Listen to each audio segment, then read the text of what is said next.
Tennessee Valley Sports with Rocco DiSangro.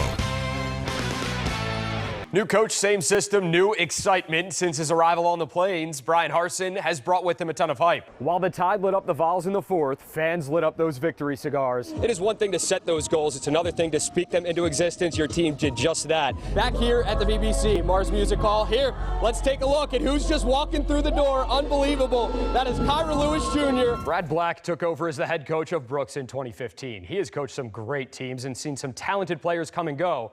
But this squad could very well be his best yet. Now, the Ninja Challenge may only be in its first year in the Alabama State game, but with its growth, this may only be the beginning. It was the foul seen around the college basketball world, a controversial call in the Final Four. So bring the family out, enjoy this, and that's exactly what I'm gonna do. Since Nick Saban took over in Tuscaloosa, Alabama has won the last 14 over Tennessee. From 2007 on, many have tried and all have failed. You can't spell Phillip without two L's. Fulmer lost twice. The Lane train got derailed. Derek Dooley went 0-3. Butch Jones sent home. Pruitt couldn't do it.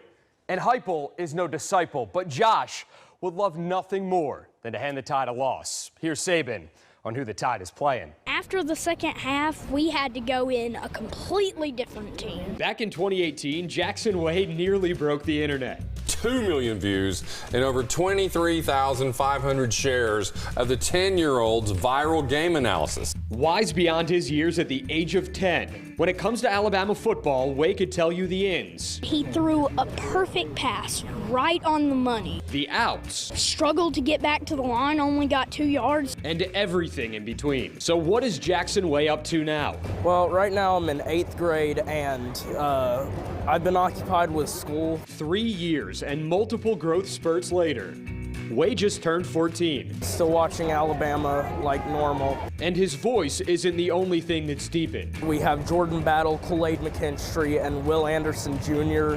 So has his love for the Tide.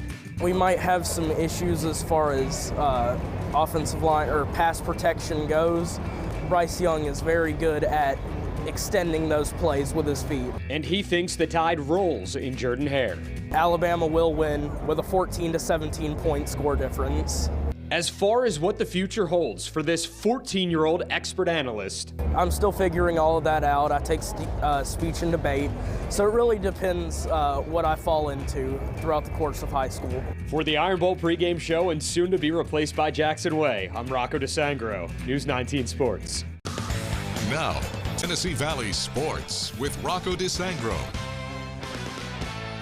Auburn had its chances late Saturday night in Happy Valley. The big one, down 8 with under 3.5 to go in the game. 4th and goal on the 2, unable to capitalize on that Bo Nix fade.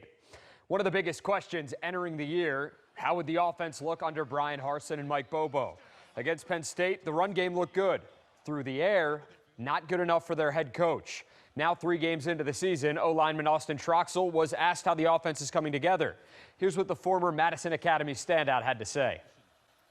I think, going through spring, with the new staff and then camp and, now we got 3 games under our belt. We're definitely more comfortable now. Just continuing building on communication up front can always get better.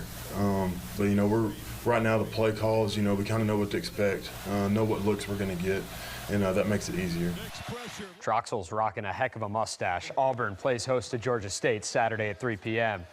Football is, of course, a very physical game, but it's a mental one as well. It's easy to get down on yourself after a bad throw or drop pass.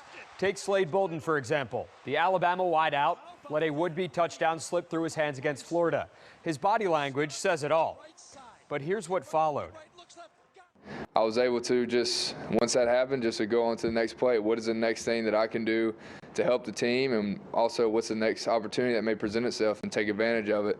And I was able to have coaches and teammates be able to keep me from, getting too down on myself, which, I knew from the jump as soon as it happened that to forget about it, next play mentality.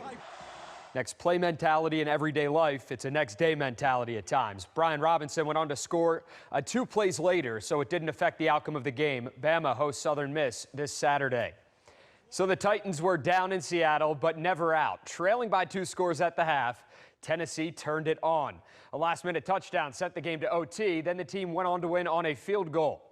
Huntsville native Chester Rogers caught 2 passes for 22 yards in the win.